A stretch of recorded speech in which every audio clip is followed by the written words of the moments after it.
target kita kan di sana kan nggak cuma buat main biasa aja kan, tapi kan meraih poin kan untuk menjaga asal lolos Piala Dunia. Iya, dan poinnya nggak main-main loh. Terakhir katanya Ketum PSSI Pak Erik sebelum terbang ya kemarin tuh hari Minggu datang ketemu pemain dan targetnya nggak main-main, 6 poin kan. 6 poin kan, masalahnya adalah ada laporan dari China nih yang bilang kalau misalnya naturalisasinya dari Miss Hilgers dan Eleanor Reinders itu nggak sah. Iya. Itu gimana tuh sebenarnya? Karena kan mereka beranggapan bahwa untuk proses naturalisasi itu butuh waktu 8 hari katanya.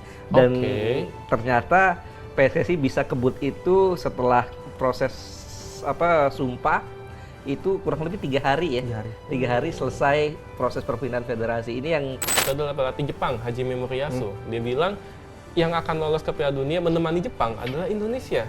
Itu pujian apa cyber juga itu? Pujian itu, Mas. Kalau Emil Audero, Mas, mungkin ada dikit Bung Ais. kalau gue pikir Emil ini apa ya? Dia kan masih berharap masuk ke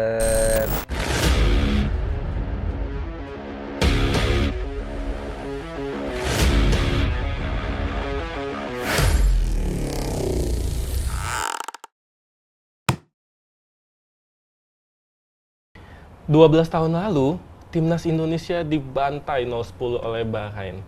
Tapi sekarang timnas sudah berbeda, dengan wajah yang berbeda juga.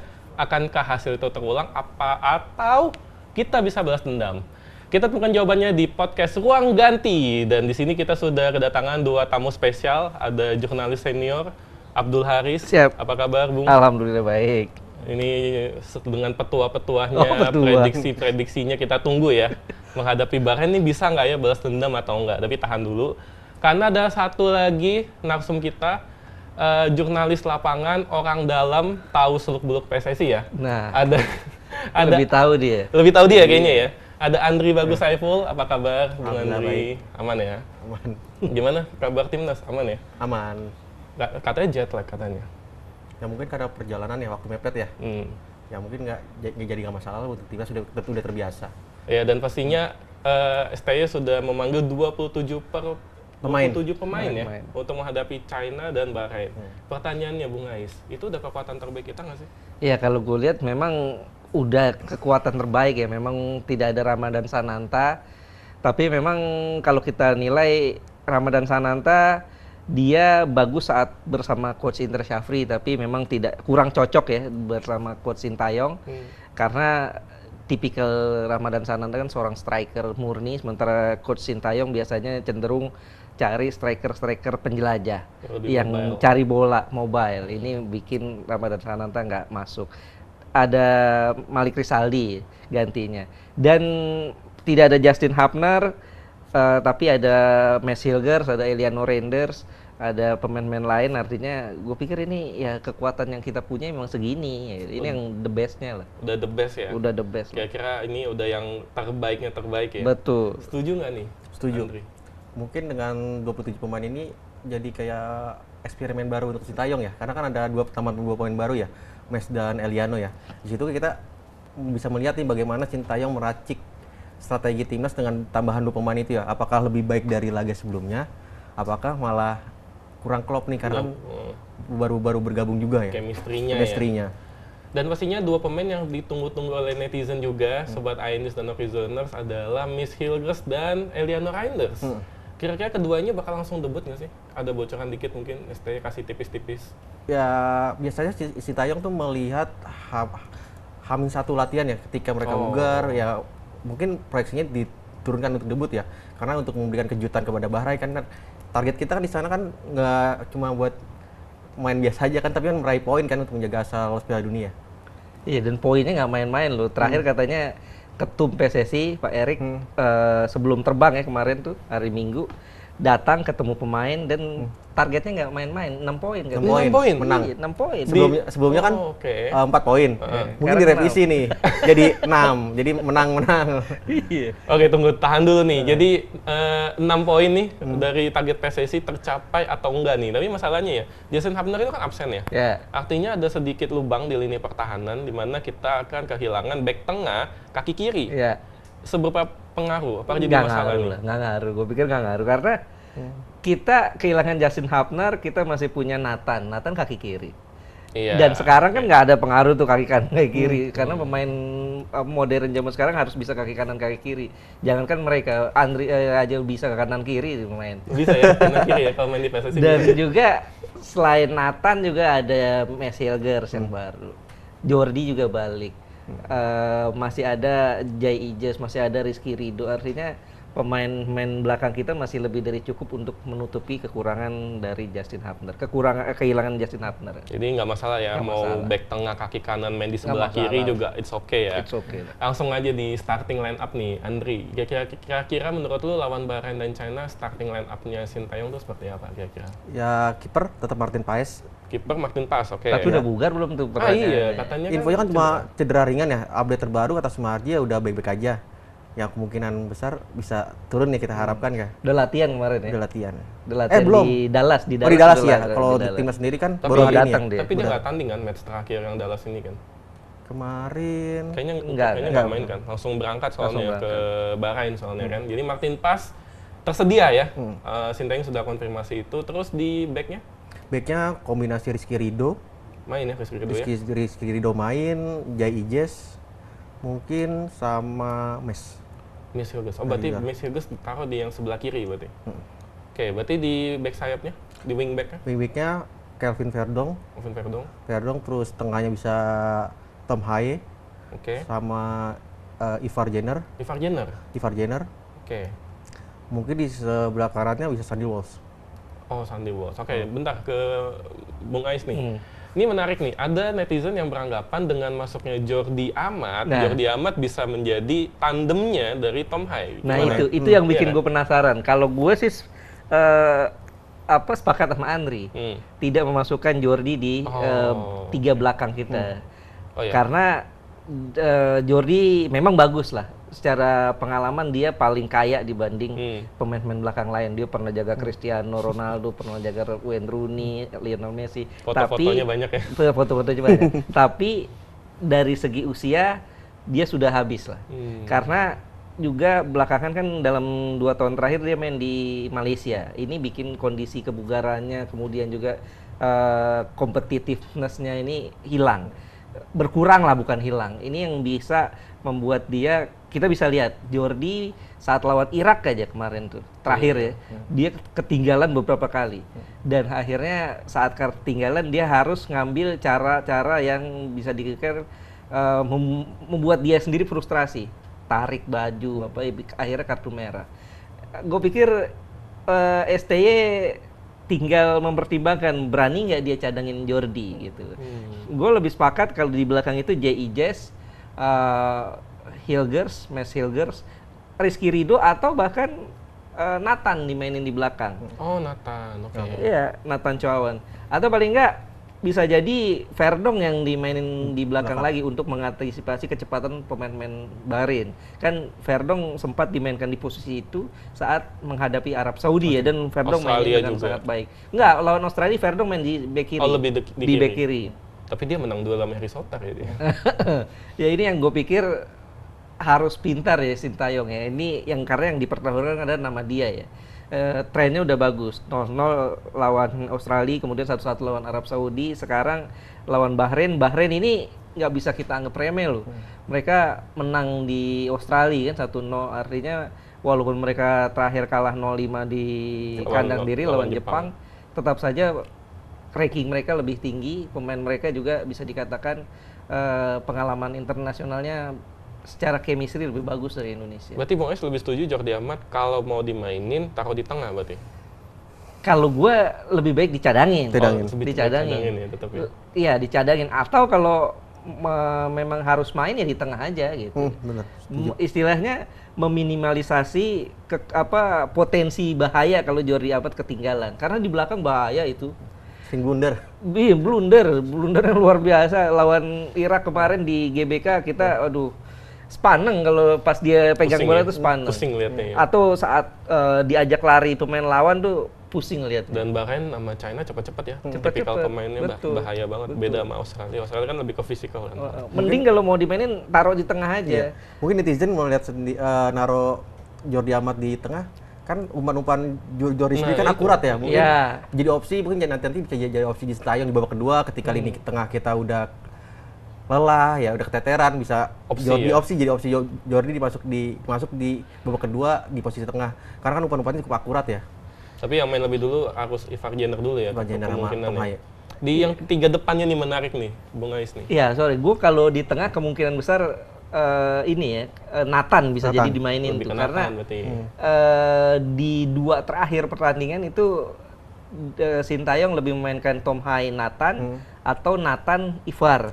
Lawan Jenner. Australia Nathan Ivar ya. Nathan Ivar, karena ada kabar Tom Haye cedera Iya. waktu itu ya. Tapi nggak jalan ya Nathan Ivar ya. waktu Nggak jalan, Australia. nggak jalan. Belum klop mungkin kalau Iya, itu. itu dia. Tapi makanya. itu menurut gue bagian dari strategi sih, karena Tom Haye ini kan memang profesor dan juga visi bermainnya bagus, tapi kan tetap lambat nih, untuk defense-nya kurang kan. Iya. Sehingga gue pikir salah satu alasan Sintayong kenapa memainkan Ivar dan Nathan, selain kabar dari Tom Haye cedera ya, karena untuk memperkuat lini tengah, memotong aliran bola Lebih cepat ya? Australia. supaya betul. berantemnya lebih lebih lebih kuat, di kuat tengah. lawan Australia, karena itu kita matiin Jackson Irvine kan waktu itu Betul, kan. betul. Ya itu bahaya juga sih. Berarti netizen kalau Andri bilang lebih baik Ivar Jenner ya. Ivar Jenner dampingin profesor, sedangkan Mas Ais bilangnya Nathan dampingin profesor ya? profesor. Netizen tulis di komentar kira-kira siapa nih? Atau mau tulis juru diamat juga nggak apa-apa ya. Bisa jadi. Sah-sah aja. Emang terkadang tuh Sintayong formasinya- Unpredictable ya? Iya, ketika dia mainin Elkan Bagot Iya. di Oh ya, striker. ya. Iya. Meskipun katanya waktu itu ada yang ngomel-ngomel ya waktu itu Oh ya. iya. Katanya ini kenapa kan bagus striker katanya. Dia nggak lihat ini Harry Maguire striker ya. Dia nggak tahu dia. Di 3 depan Andri. Ini menarik ya 3 3 depan. depan ya Struik masih. Rafael Struijk oke. Terus Ragnar Ragnar, mungkin bisa nyoba Eliano Reinders Iya. ya. Berarti mungkin Witan atau Marcelino yang mungkin. Iya, bisa super sub jadi kalau menurut gue bisa jadi Sintayong akan memainkan full pemain keturunan sekarang besok.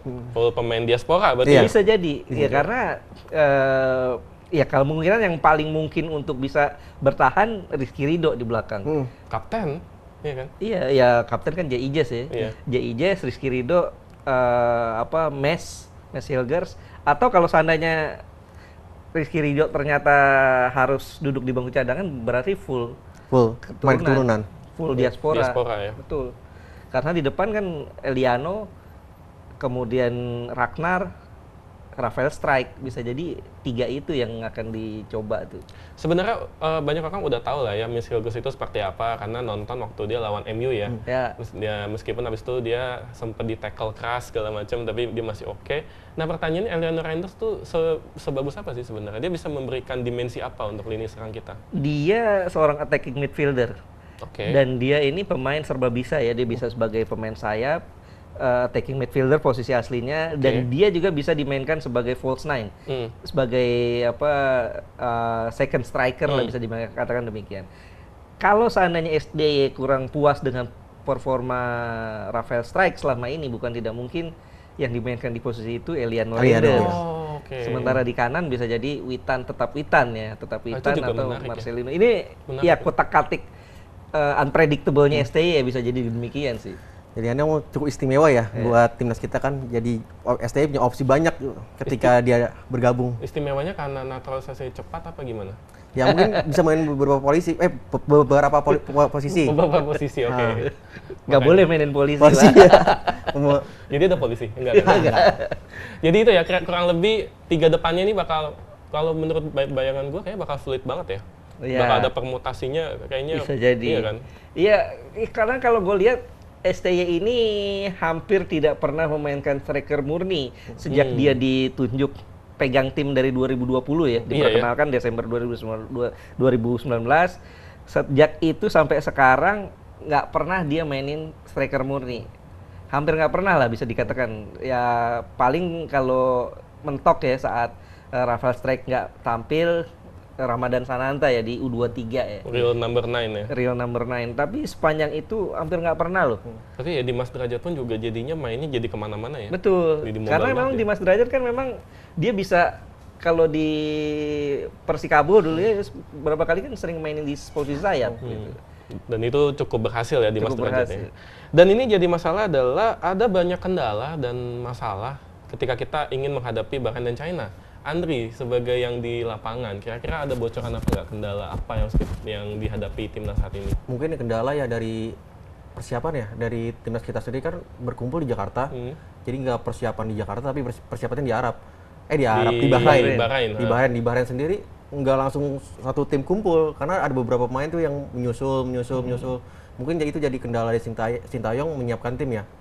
Ya tapi Sumardi sendiri bilang itu manajer timnas bilang itu bukan jadi suatu permasalahan karena aman karena timnas sudah terbiasa ketimbang berkumpul di Jakarta itu lebih melelahkan pemain yang berkarir di Eropa ke Jakarta dulu, habis itu ke Bahrain.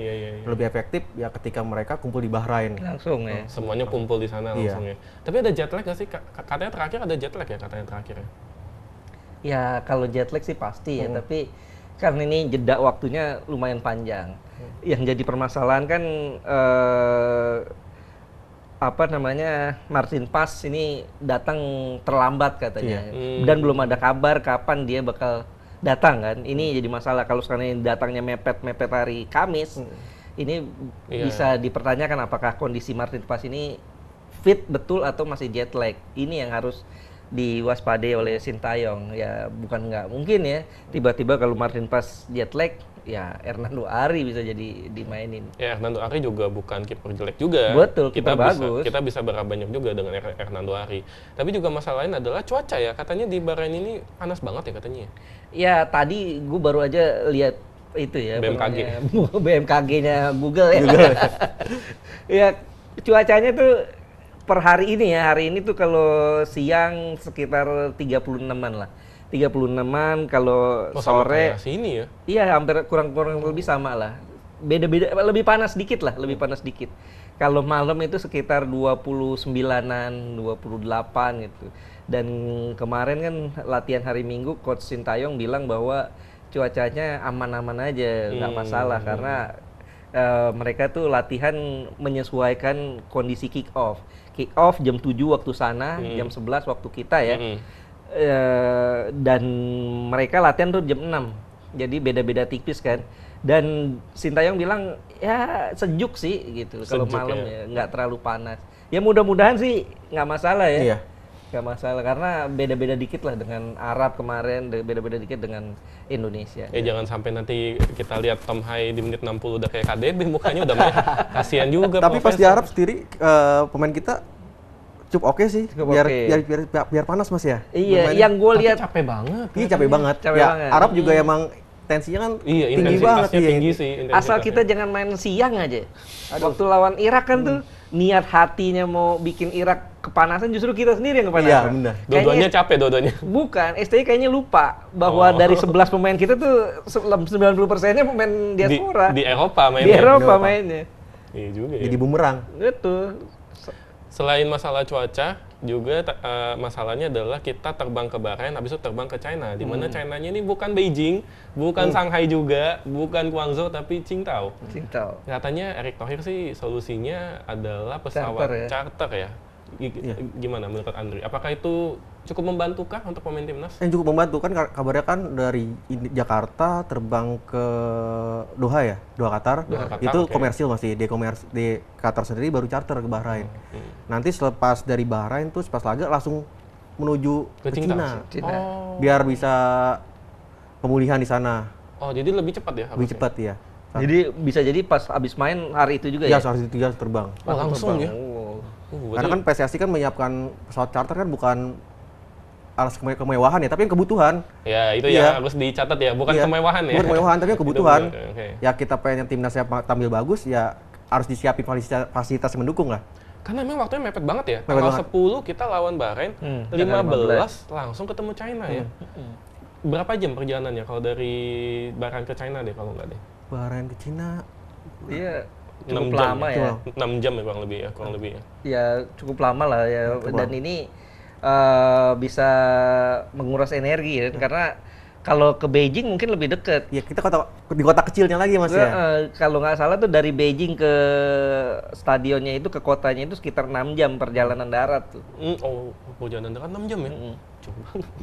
Oh ini gue dapat update sedikit nih, katanya Martin Paes udah OTW. Berarti dia aman berarti. Ya berarti benar seperti yang dikatakan menjerat timnas kemarin kan. Tim kumpul semuanya tanggal 27. Tanggal 7. Hari ini ya? Hari ini, iya. iya. Bener ya, tanggal 7, iya bener. Tanggal 7, main tanggal 10. Ya 7 istirahat, 8 udah mulai latihan. Iya, 8, 9, bisa lah.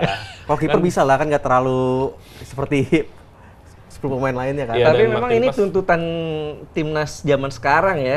Ibaratnya memang timnas-timnas di negara-negara lain juga, kecuali yang main di lokal ya. Iya.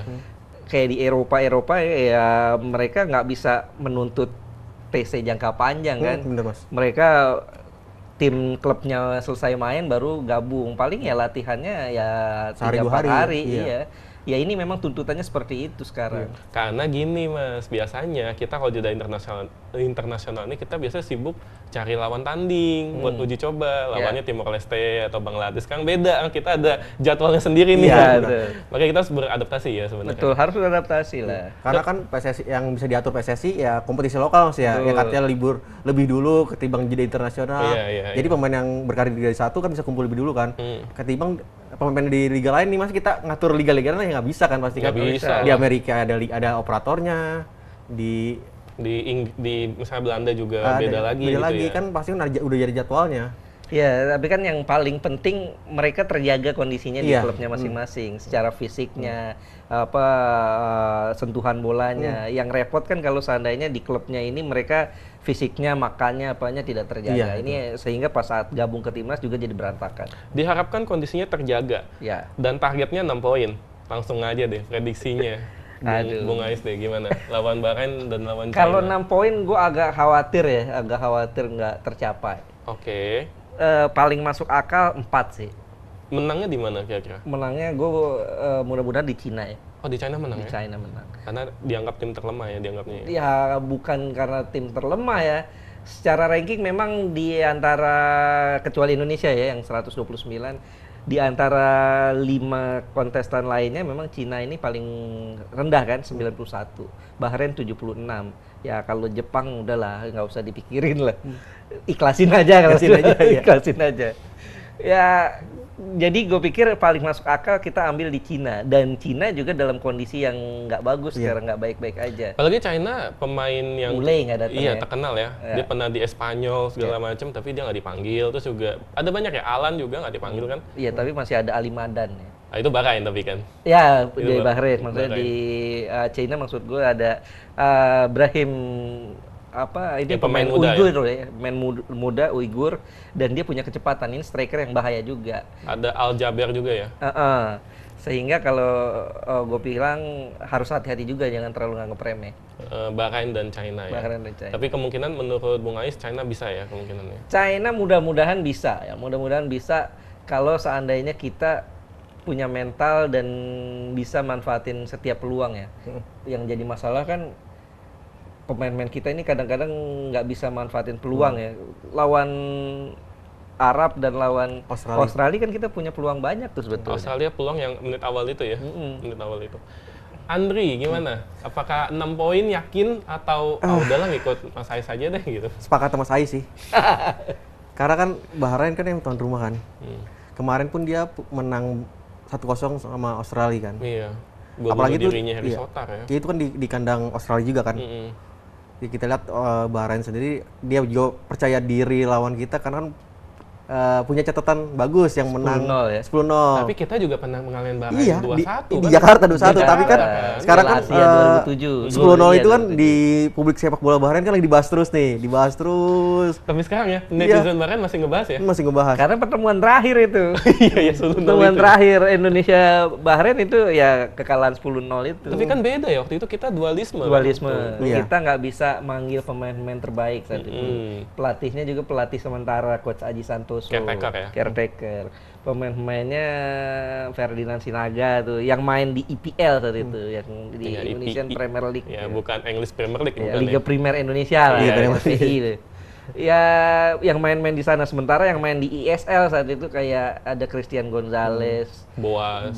Bambang, Pamungkas. Bambang tuh sebetulnya mau main. Iya, lagi nggak ada klub ya kalau saya. Nggak, gue lupa deh saat itu ya. Yang pasti tuh Bambang mau main sebetulnya. Ya, Walaupun Persijanya tidak mengizinkan apa-apa iya, waktu gitu. itu ya.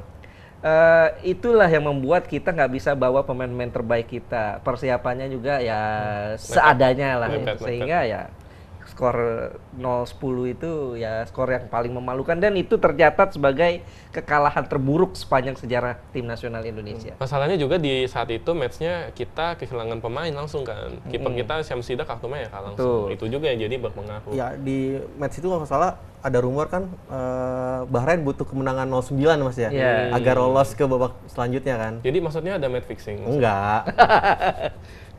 Ya kan dugaan. Dan akhirnya juga nggak terbukti juga kan terbukti. sekarang. Dan itu juga meskipun Bahrain menang kan nggak lolos ya kalau Nggak lolos waktu itu. ya. Jadi ya percuma juga gitu.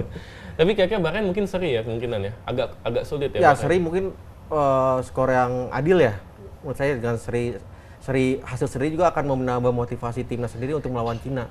Karena lawan Bahrain aja seri, gimana lawan Cina nih yang kondisinya lagi nggak baik-baik aja kan. Ya China lagi nggak baik-baik aja ya. Tapi dengan catatan kondisi fisik kita gimana nih setelah lawan Bahrain? Kedodoran apa masih tetap baik-baik aja, recovery-nya bagus? Karena kan abis Bahrain kan kita perjalanan panjang lagi ke Cina. Nah itu tuh yang harus dijaga kondisinya. Iya. Tapi sebetulnya kalau menurut gue ya, kita tidak dapat 6 poin pun di 2 pertandingan ini, asalkan kita dapat 2 poin aja. 1 dari Bahrain, 1 dari Cina gitu ya. 4 seri dong jadi kita. 4 kali seri.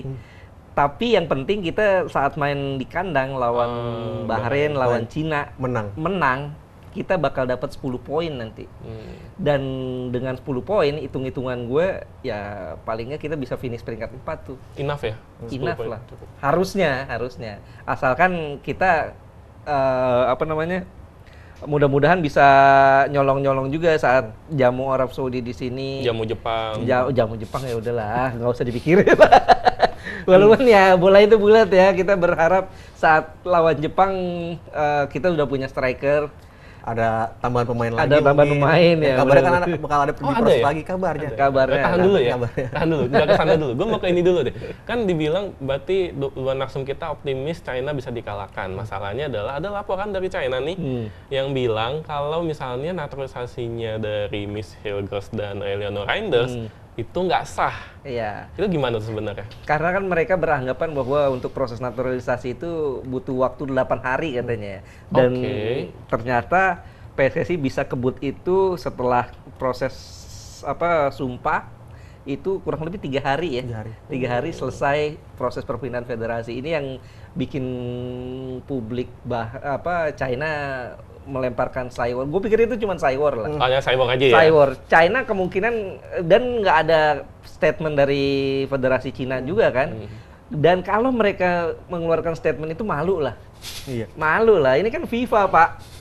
Bukan FIFA kosmetik Pak. Iya. Mereka juga mau meresahkan itu Mas. Katanya kenapa pengambilan sumpah di luar negeri ya? Iya. Tapi kan selama itu kan urusan dalam negeri. Iya, pengambilan sumpah kan jadi di kedutaan kita kan. Iya. Ya itu kan masih wilayah teritorial kita. Jadi kita sah-sah aja mau itu di Belanda atau di mana, selama di kedutaan Indonesia ya sah-sah aja itu. Iya. Jadi Dan itu kan memang wewenang negara itu sendiri gitu. Nggak ada urusan mereka. Yang jadi urusan mereka ini proses perpindahan federasi selama itu diakui oleh FIFA selesai masalahnya. Dia nggak bakal, kalau menurut gue ini Cywar doang, betul kata Sumarji ya. Ini Cywar doang yang dilemparkan mereka dan itu media mereka kan yang melemparkan. Dan itu. bukan asosiasi China-nya resmi. Nggak ada, nggak kan? pernah menemukan Federasi Cina mengucapkan itu. Mereka akan malu sendiri pasti. Itu dianggap cyber ya, Andri ya? Iya. Tapi masalahnya ada juga statement yang agak kontroversial juga, tapi juga menarik. Itu adalah pelatih Jepang, Hajime Moriyasu. Dia bilang yang akan lolos ke Piala Dunia menemani Jepang adalah Indonesia. Itu pujian apa cyber juga itu? Pujian itu mah. Oh itu pujian. Pujian. Ya kita berpikirnya positif aja ya Mas ya, pujiannya. Siapa sih mau lolos Piala Dunia? Ya mungkin tuh motivasi buat kita main terbaik nih di fase grup C kan. Meraih poin-poin, ya siapa tahu emang terwujud kita bisa dampingin Jepang. Kan nggak ada yang nggak tahu dalam sepak bola. Ya anggap aja itu doa. Doa. Anggap aja itu doa. Doa dari orang Jepang ya? Betul, walaupun loginya beda ya. Iya. Tapi kan sah-sah, yang penting kan ke atas. Yang penting kan? ke atas. Berarti bukan cyber ya berarti ya? Ya, gue pikir sih enggak lah. Ini karena Haji Memoriasu dan Sintayong ini ada hubungan dekat. Oh iya. Iya, mereka ini beberapa kali ketemu dan sangat akrab ya. Gue pikir ini bentuk kesantunan orang-orang timur aja sih gitu. Dan saling sanjung, saling puji dan ya betul kata Adri, apapun bisa terjadi. Kalau kita dari publik Indonesia sih berharap ya ini anggap aja ini doa. Mudah-mudahan sih betul. Gitu. Mungkin itu cara dia mengapresiasi kerjanya Sintayong bersama timnas. Betul. Yang tadi yang kita disepelekan, tapi sekarang kita dipertimbangkan nih. Betul. Udah bisa nahan Arab dan Australia, mudah-mudahan itu berlanjut ya. Dan yang pastinya juga tadi ada sedikit Andri bilang ada pemain lain yang bakal dinaturalisasi. Ada lagi emangnya ya? Kabarnya sih begitu. Ada dikit bocoran? Waduh. Sulit ya? Sulit. Yaudah deh, katanya ada kabar si Emil Audero dan Kevin Dix ya? Nah itu gimana itu? Kevin Dix sendiri kan sudah membocorkan katanya kan sudah diproses ya pemberkasannya. Tapi kemarin konfirmasi ke PSSI sendiri katanya, kata Pak Erik kalau belum salaman belum sah lah. Belum sah. Jadi Mungkin belum ya? Belum. Tapi juga kabarnya Kevin Dix kan tadinya masih ngincer timnas Belanda, itu gimana tuh? Mungkin masih kemarin tuh sempat mempertimbangkan banyak hal ya setelah melihat performa timnas kita Berubah pikiran ya? lagi bagus, terus juga jadi sorotan dunia, bukan lagi Asia Tenggara kan, kita sorotan tapi dunia kan. Jadi mungkin ada hatinya terketuk mungkin. Ada panggilan dari hati ya. Kalau Emil Audero, Mas, mungkin ada dikit Bung Ais? Kalau gue pikir Emil ini dia kan masih berharap masuk ke timnas Italia itu. Walaupun dari segi performa akan semakin sulit kan karena Italia udah paten dengan Donnarumma dan cadangan-cadangannya ya. Dan dengan adanya Martin Paes ini gue pikir Emil Audero mau atau nggak penting lah. Gitu. Nah ini baru Nggak sikap terlalu nih. penting lah gitu. Sikap ya. Dia mau syukur nggak mau ya udah dan agak susah juga sih menurut gue. Ini pertimbangannya karena kalau dia pilih jadi WNI, ini kan di Italia itu ada kebijakan atau regulasi bahwa yang non Uni Eropa kan dianggap pemain asing tuh. Nah itu ada. Berarti dia akan dianggap sebagai pemain asing di sana. Di Liga Italia itu. Di Liga Italia itu bersama klubnya Como kan. Como. Artinya tentu klub-klub Italia akan pilih nih tetap memainkan dia atau lebih mengambil pemain-pemain asing dari Brazil atau dari negara-negara lain, Argentina ini tentu yang akan jadi pertimbangan dia ya, kecuali kalau seandainya Emil memang usianya udah 30-an ke atas, mungkin dia baru akan menyatakan kesediaannya untuk bela timnas tuh. Tapi ini juga ada sedikit kabar katanya Emil Audero udah salaman, apa iya? Salaman kan udah berapa kali ketemu Pak Erik kan. Tapi salamannya bukan salaman deal gitu kan. Bedanya itu karena sampai sekarang kan Emil nggak ada kabar-kabar untuk pemberkasan gitu. Jadi belum ya. Jadi untuk ya kiper cukup lah masih Martin Paes aja ya. Kan kita ada kiper muda kan, ada Hernando Ari, mungkin Adi Satrio iya, bisa ngambil pengalaman ilmunya dari Martin Paes ya. Kita punya kiper-kiper bagus juga kan. Cukup lah untuk posisi kiper. Tadi gue tertarik dikit nih. Gue mau kulik dikit nih. Tadi kan Andri bilang ada pemain yang lagi mau dinaturalisasi lagi. Tapi kan lu belum bisa bocorin kan. Posisinya deh kalau nggak deh, posisinya. Kalau bicara kebutuhan Mas ya, striker kalau kebutuhan. Nah yang akan sedang proses ini striker apa bukan? Mungkin Mas Ais yang pertama kan gue orang luar. Iya orang luar. Enggak, itu yang gue penasaran sebetulnya Mauro Gistra ya. Mauro Gistra ya. Itu dia menyatakan sedang diproses, tapi ini karena kan proses jadi WNI ini ada beberapa tipe ya. Ada tipe keinginan permintaan Sintayong atau yang keinginan sendiri kayak kiper Cyrus Margono. Iya, Cyrus Margono kan walaupun dia sudah jadi WNI ternyata nggak pernah dipanggil oleh PSSI. Dari Arya Sinulinga yang bilang ya. Iya, ini yang gue penasaran, ungkapan Mauro Gistra ini dia diproses karena memang niat dia sendiri atau memang keinginan dari Sintayong atau tawaran dari PSSI. Ini yang jadi teka-teki sih. Iya. Sampai saat ini sih belum ada lebih jauh ke situ Mas ya, pembahasan soal dia ada pendekatan atau bagaimana, karena PSSI sendiri kan bergeraknya senyap nih Mas. Betul. Iya, tiba-tiba salaman, tiba-tiba besok sumpah.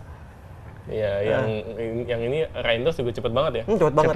Cepet. Iya Kalau sih. Mes sih, gue pikir Mes Hilgers itu udah lama ya. Udah. Kabarnya itu Mes Hilgers sudah dari dia di usia tim junior ya beberapa tahun lalu. Dia dari angkatan pertama itu kan yang Betul. gerbang pertama itu Baru sebenarnya. sekarang akhirnya dia fix mau gitu. Nah ini masalah juga nih Dri. Kan tadi lu bilang ada lagi yang sedang proses naturalisasi. Nanti ada yang komen lagi, kok naturalisasi lagi gitu kan. Nah muncul lagi kan polemik reaksi naturalisasi versus local pride. Nah kita udah bahas itu beberapa kali ya, Bung Ais ya. Tapi yang pengen kita tahu dari pemainnya sendiri nih, pemain di timnasnya, terganggu nggak sih dengan isu ini sebenarnya? Kayaknya pemain timnas sendiri udah profesional ya. Mungkin dengan kehadiran pemain naturalisasi bisa menambah kemampuan bermainnya dia, bakal lebih baik bisa bersaing mungkin untuk bermain di Eropa ya. Jadi kayak batu loncatan ketika ada pemain naturalisasi bisa bertukar ilmu. Kayaknya nggak ada masalah untuk pemain sekarang lah. Dan blend in ya. Iya. Pemain lokal kita dengan pemain diaspora cukup blend in berarti. Ya kita bisa lihat interaksi mereka sendiri lah di Iya, sosial media iya. bagaimana kan. Iya sih. Ya joget-joget bersama ya. Mungkin udah klop banget. Padahal pemainnya baru kenal 1 bulan atau 2 bulan ya. Tapi kayak udah kenal lama gitu ya. Ada sedikit Mas, mungkin lu tahu dikit. Iya, gue pikir ini nggak tidak lepas dari pengaruh Sintayong ya, yang mewajibkan seluruh pemain makan bareng, Iya. Oh, iya, makan tuh kan tepat itu. waktu. Ini kan yang bikin, dan kadang-kadang kan duduknya juga diatur tuh. Oh dia tuh. Dia diatur, duduknya diatur. Gue dengar duduknya diatur, misalnya nggak boleh duduknya itu lokal. Biasanya suka diselang-seling atau pemain-pemain yang lain supaya mereka ngeblend. Ini memang yang gue pikir pengaruh dari coach Sintayong juga. Dan mereka makan nggak sambil main HP kan. Jadi mau Iya. nggak mau harus ngobrol tuh berarti ya kan. Ya Sintayong pintar sih membangun kedekatan emosional antar pemain ya. Dari sesi latihan aja, ketika belum latihan bercanda dulu. Ketika latihan mulai, ya udah serius semua. Selesai baru bercanda lagi. Ada waktunya Ada ya. waktunya. Ya profesional lah ya. Betul. Jadi gitu ya netizen ya. Jadi udahlah stop lah ya masalah itu ya. Karena dari pemain pun juga ternyata baik-baik aja. Naturalisasi dan yang lokal ternyata cukup blend in ya. Dan itu juga menjadi harapan kita keduanya maupun itu diaspora maupun itu lokal bisa membantu timnas untuk meraih kemenangan di lawan Bahrain dan China. Ya. Targetnya 6 poin loh, nggak main-main ya. Ya udahlah, kita tunggu saja di tanggal 10 dan 15 apakah hasilnya kita bisa mengalahkan Bahrain dan China atau tidak. Waktu yang akan menjawabnya. Itu aja episode Ruang Ganti kali ini. Thank you banget Bung Ais sudah datang. Thank you Andri. Mungkin next bocoran dikit ya nextnya. Ditunggu lagi bocoran-bocorannya. Itu aja Sobat iNews, Okezoners dan netizen. Thank you. Bye.